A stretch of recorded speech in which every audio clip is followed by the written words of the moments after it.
जय माता दी दोस्तों, कैसे हैं आप सब। आशा करती हूँ आप सब ठीक ही होंगे। एक बार फिर से स्वागत है आप सबका आपके अपने YouTube channel Manju Tiwari real blogs में। रियल ब्लॉग यानी घरेलू टिप्स, देहाती पूजा पाठ से रिलेटिव जानकारी, रोचक जानकारी, कहानी, मतलब इस चैनल पे आप सभी का स्वागत है। आशा करती हूँ आप लोग हमारी वीडियो में लास्ट तक बने रहेंगे, वीडियो को फुल वॉच करेंगे। वीडियो अगर आपको हमारी जरा भी अच्छी लगती है तो लाइक शेयर करेंगे। जो चैनल पर नए आते हैं आप सबसे हाथ जोड़कर रिक्वेस्ट है, मेरे चैनल को सब्सक्राइब करेंगे ताकि आप लोगों का प्यार और सहयोग हमें मिलता रहे, हम भी आप सबके सहयोग से आगे बढ़ते रहें। तो आज की वीडियो में मैं आप लोगों को बताने वाली हूँ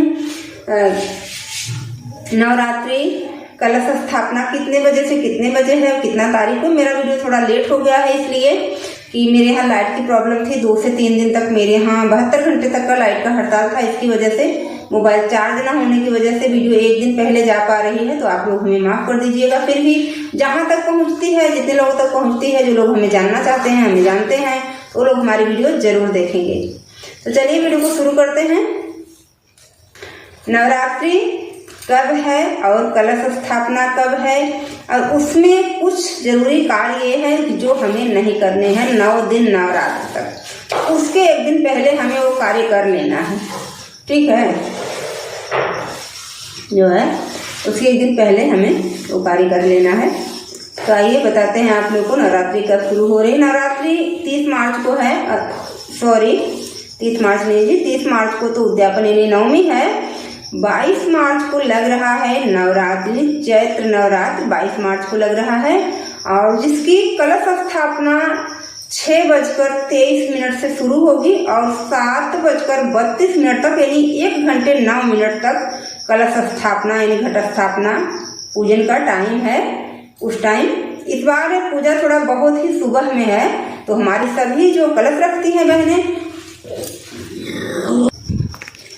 1 घंटे 9 मिनट तक कलश स्थापना का टाइम है। और सुबह ही है, नहीं तो किसी बार मतलब ऐसा क्या होता है ना, 9 बजे कभी रहता है, कभी 11 बजे, कभी 8 बजे की साइत रहती है। तो बगैर साइत के, बगैर मतलब उस तिथि पे कलश स्थापना की पूजा नहीं होती है। और जिस घर में मतलब पूजा होती है और जिस घर में नहीं भी पूजा होती है, तो जब तक कलश स्थापना नहीं हो जाती है, तो जो बहनें हमारी चढ़ती उतरती व्रत रखती हैं यानी फर्स्ट डे और लास्ट डे यानी अष्टमी के दिन पूजा करती हैं, तो वो भी जो है पूजा करके फलाहार वगैरह नहीं कर सकती हैं। पहला काम हो गया।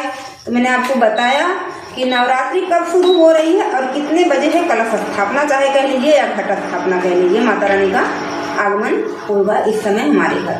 और दूसरा कार्य जो हमें नहीं करना है, जैसे हमारे घर में जितने भी जिस घर में कलश रखा जाता है उस घर में भी और दूसरे घर में भी, तो एक दिन पहले जिसके घर में कलश स्थापना होती है उनके घर में भी और अन्य किसी के घर में भी, जो भी हमारे भाई लोग हैं, जेंट्स हैं, जो बड़े बुजुर्ग हैं, बच्चों का तो ऐसा नहीं है।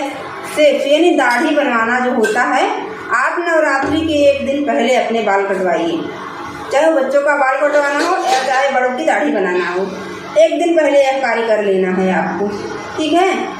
और ये दूसरा कार्य होता है जो वो ये नहीं करना है कि हमारे घर के जो कपड़े होते हैं धोबी के यहाँ धुलने नहीं दिए जाते हैं।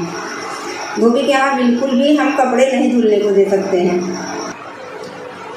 दाढ़ी बाल एक दिन पहले आपको बनवा लेना है।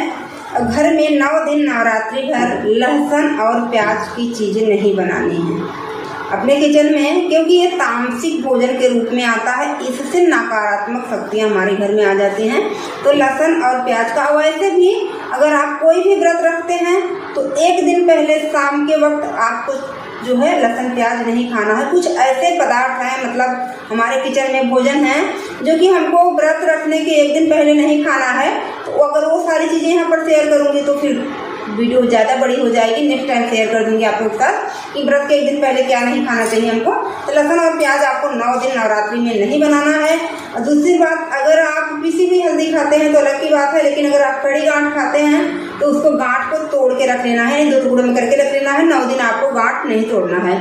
तीसरी बात जो है वो हमारी बहनों के लिए है कि उनका जब पीरियड टाइम है, अगर उस टाइम मान लीजिए आ गया है, 1 दिन पहले आया है, 2 दिन पहले आया है, व्रत आपको रखना है, तो हमारे यहाँ क्या होता है कि उसको पेट भरता व्रत बोलते हैं। पूजा पाठ नहीं होता है, सिर्फ जो है व्रत ही रखा जाता है। तो फिर भी इसकी वजह से आपको एक दिन पहले, चाहे वो दूसरा ही दिन क्यों ना हो, तीसरा ही दिन क्यों ना हो, कोई भी दिन हो, आपको एक दिन पहले बाल धुल लेना। भले से ही आप पूजा ना करें, फिर भी आप थोड़ा सा सुरक्षित हो जाएंगे।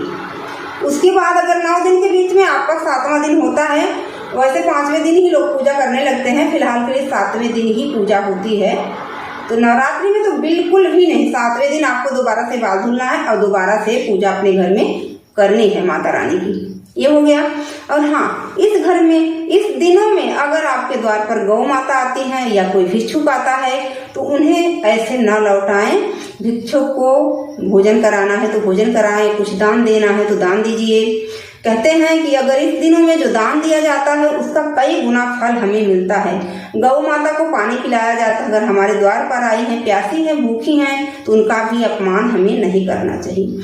अब इन दिनों में जो बहनें माँ नहीं बनी, जिनकी औलाद नहीं है, माता रानी की कृपा अगर होगी तो एक टोटका है वो अगर आप कर सकती हैं तो करिएगा। हो सकता है कि साल भर में नवरात्रि 2 बार आती है, लेकिन माता रानी की कृपा से अगर हो सकता है तो देखिए, किस्मत का लिखा तो कोई टाल नहीं सकता।